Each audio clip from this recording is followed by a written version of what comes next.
সমাজের যে সমস্ত আমলগুলো বিলুপ্ত হয়ে গেছে সেগুলোর সিরিয়াল করলে লিস্টটা অনেক বড়, তালিকাটা অনেক বিশাল হয়ে যাবে। প্রিয় বন্ধুরা, এর ভিতরে একটি আমল সমাজ থেকে প্রায় বিলুপ্তির পথে, সেটি হলো জানাজার পরে মুর্দার লাশকে যখন দাফন করতে যাওয়া হয় তখন লাশের পেছনে পেছনে কবরস্থান পর্যন্ত যাওয়া, দাফন করা পর্যন্ত অপেক্ষা করা, এরপর দাফনের পরে তার জন্য দোয়া করা। এই আমলগুলো প্রায় বিলুপ্তির পথে। আমরা যদি জিজ্ঞেস করি আমাদের সম্মানিত ভাই বন্ধু মুসলিম ভাই ও বোনদেরকে, দর্শকদেরকে, যে আপনারা শেষ কবে এই বিলুপ্ত আমলটির উপরে আমল করেছেন? প্রিয় ভাই, বিশেষ করে পুরুষদের জন্য এই আমলটি অত্যন্ত গুরুত্বপূর্ণ, যে জানাজার সালাত পড়ার পর জানাজার সালাতের শেষে যখন লাশ নিয়ে যাওয়া হবে তখন জানাজার লাশের পেছনে পেছনে যেতে থাকা কবরস্থান পর্যন্ত। এটাকে ইত্তেবাউল জানায়েজ বলা হয়েছে হাদিসের ভাষায়, এবং মুহাদ্দিসিনে কেরাম হাদিসের কিতাবগুলোতে স্বতন্ত্র অধ্যায় রচনা করেছেন বাবু ইত্তেবাউল জানায়েজ, অর্থাৎ জানাজা পেছনে পেছনে যাওয়া, লাশের পেছনে পেছনে কবরস্থান পর্যন্ত যাওয়া, এ সংক্রান্ত অধ্যায়। অথচ এই অধ্যায়টি বইয়ে বা কিতাবে রয়ে গেছে, এই অধ্যায়টি আমাদের জীবন থেকে প্রায় চলে গেছে বললেই চলে। আমরা কয়জন মানুষ বলতে পারবো যে ঠিক কবে আমরা জানাজার লাশের সাথে সাথে কবরস্থানে গেছি পিছিয়ে পিছিয়ে, শেষ কবে গেছি আমরা? এই কথাটি হয়তো অনেকে স্মরণ করে বলতে কষ্ট হয়ে যাবে। একান্ত আপনজন না হলে এই কাজটি আমরা করি না। না ভাই, যে কোনো মুসলিমের জানাজার পরে আপনার হাতে যদি সুযোগ থাকে, সময় থাকে, তাহলে কবরস্থান পর্যন্ত যাওয়া, বিশেষ করে প্রতিবেশী পাড়ার চেনা জানা হলে তো আর কথাই থাকে না, আর যে কোনো মুসলিমের জন্য হলেও সেটা অবশ্যই আমলটি পালনযোগ্য এবং সুন্নাহ এর অন্তর্ভুক্ত। জানাজার পিছিয়ে পিছিয়ে, লাশের পিছনে পিছনে চলা। নবী সাল্লাল্লাহু আলাইহি ওয়াসাল্লাম সহিহ বুখারী এবং মুসলিমের এক হাদিসের ভিতরে ইরশাদ করেছেন, মান শাহিদাল জানাজা, যে ব্যক্তি জানাজা উপস্থিত হলো, হাত্তা ইউসাল্লা আলাইহা, এবং উপস্থিত হয়ে জানাজা সালাতে অংশগ্রহণ করলো, ফালাহু কিরাতুন, তাকে আল্লাহ তাআলা এক কিরাত পরিমাণ সওয়াব দিবেন। আর যে ব্যক্তি ওমান শাহিদাহা, আর যে ব্যক্তি জানাজা উপস্থিত হলো, জানাজা সালাত আদায় করলো, হাত্তা তুদফান, এরপরে জানাজার পিছু পিছু সে চলল, গিয়ে জানাজা লাশটি দাফন হওয়া পর্যন্ত সে অপেক্ষা করলো, ফালাহু কিরাতান, তার জন্য 2 কিরাত। প্রশ্ন করা হলো, কিরাতের পরিমাণ কতটুকু ইয়া রাসূলুল্লাহ, কিরাত কি?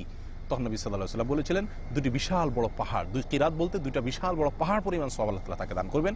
তাহলে জানাজার সালাত আদায় করলে আমি যে সওয়াব পাচ্ছি, যদি লাশের পেছনে পেছনে কবরস্থান পর্যন্ত গিয়ে দাফন পর্যন্ত অপেক্ষা করি, তাহলে আমি ডবল সওয়াব পাচ্ছি। প্রিয় বন্ধু, আমলটি উঠে গেছে।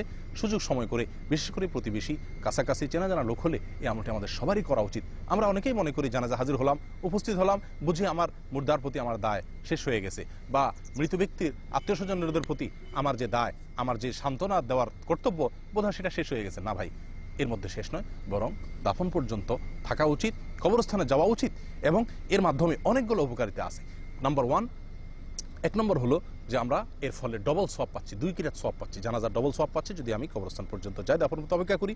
দ্বিতীয় নম্বর লাভ হলো যে এর ফলে আমরা শিক্ষা অর্জন করতে পারছি। আমাদের জীবনে বিশাল বড় শিক্ষা হবে যদি আমরা কবরস্থানে গিয়ে এরকম নিজের হাতে লাশ দাফন করি, বা দাফন করার দৃশ্য আমরা অবলোকন করি।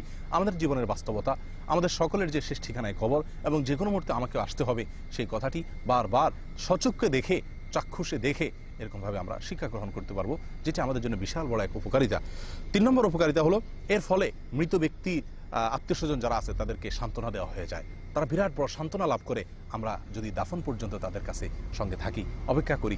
প্রিয় বন্ধুগণ, 4 নম্বর উপকারিতা হলো, এক হাদিসে আসছে, এক মুসলিমের অন্য মুসলিমের প্রতি হক হলো তার দাফন করা। তাহলে দাফন করা পর্যন্ত যদি আমি থাকি, তাহলে সেক্ষেত্রে আমার মুসলিম ভাইয়ের হক বা অধিকারটুকু আদায় করা হয়ে গেল। বিরাট বড় একটি পাওনা, বিরাট বড় আরেকটি পাওনা। প্রিয় বন্ধুগণ, আসুন, এই ডবল সওয়াব হচ্ছে, মৃত ব্যক্তির পরিজনদেরকে সান্ত্বনা দেওয়া হচ্ছে, মুসলিম ভাইয়ের হক আদায় করা হচ্ছে, নিজে শিক্ষা গ্রহণ করছি। এই 4টি বিশাল উপকারিতা রয়ে গেছে জানাজার পরে লাশের পেছনে পেছনে কবরস্থান পর্যন্ত গিয়ে দাফন পর্যন্ত অপেক্ষা করলে।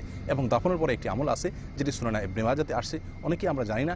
লাশ দাফন করার পরে মুর্দার জন্য দাঁড়িয়ে কেবলামুখী হয়ে নিজের মতো, যার মতো করে হাত তুলে অথবা হাত তোলা ছাড়া আল্লাহর কাছে আমরা দোয়া করতে পারি। নবী সাল্লাল্লাহু আলাইহি ওয়াসাল্লাম বলেছেন দাফন করার পরে যে তোমরা তোমাদের ভাইয়ের জন্য ফাসআলু লিআখিকুম আস-সুবাত, ইস্তাগফিরু লিআখিকুম ওয়াসআলু লাহু আস-সুবাত, তোমাদের ভাইয়ের জন্য আল্লাহর কাছে ইস্তিগফার করো দাফন করার পরে। তিনি বলেছেন, এবং তিনি যেন কবরের প্রশ্নের উত্তরে অটল থাকতে পারেন, দুনিয়াতে যেরকম ইমানের উপরে ছিলেন কবরের প্রশ্নের জবাবেও যেন অটল থাকতে পারেন, সেই দোয়া করো। এই জন্য দাফন করার পরে মুর্দার জন্য দাঁড়িয়ে দোয়া করা সুন্নত, কিবলামুখী হয়ে, যে আল্লাহ আমাদের এই মুর্দা, আমাদের এই ভাই যিনি চলে গেছেন, আমাদের এই বোন যিনি চলে গেছেন, তার জন্য আল্লাহ আপনি মাফ করেন, মাগফিরাত নসিব করেন তাকে, এবং তাকে ওইরকমভাবে অটল রাখেন ইমানের উপরে দুনিয়াতে যেরকম সে ছিল, অর্থাৎ ইমানের উপর তাকে অটল থাকার তৌফিক দান করেন। প্রিয় বন্ধুগণ, আসুন এই বিলুপ্ত প্রায় সুন্নতটাকে জিন্দা করি। যে কোনো মানুষের জানাজার পরে তার লাশের পিছু পিছনে কবরস্থান পর্যন্ত যাই, দাফন পর্যন্ত অপেক্ষা করি এবং দাফনের পরে তার জন্য দোয়া করি। আল্লাহ তাআলা তৌফিক দান করুন। ওয়া আখিরু দাওয়ানা আনিল হামদুলিল্লাহি রাব্বিল আলামিন। আসসালামু আলাইকুম ওয়া রাহমাতুল্লাহি ওয়া বারাকাতুহু।